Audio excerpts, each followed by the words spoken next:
5000 bering. Mashinangizni top-toza qilib beraman. Assalomu alaykum. Men sizga achinaman aka. Nimaga? Siz yoshingizga yarashmaydigan ish qilyapsiz. O'zingiz ustingizda ozgina ishlashingiz kerak. Misol uchun qanaqa degan savol tug'ilishi mumkin, to'g'rimi? Ha. Bankka boring aka. Kredit oling. 5000 so'mga moyga qilmaysiz. Katta moyka ochasiz. Unda ishchilar ishlaydi. O'zingiz soqqani sana tirikchilingizni qilib yurasiz. Chiroyli hayot kechirasiz. Shunda hozir 5000 bera olmaysanmi?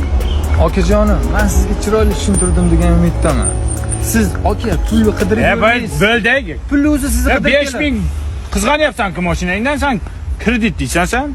Aka, Ber 5000, qani men artay mashinangni. aka siz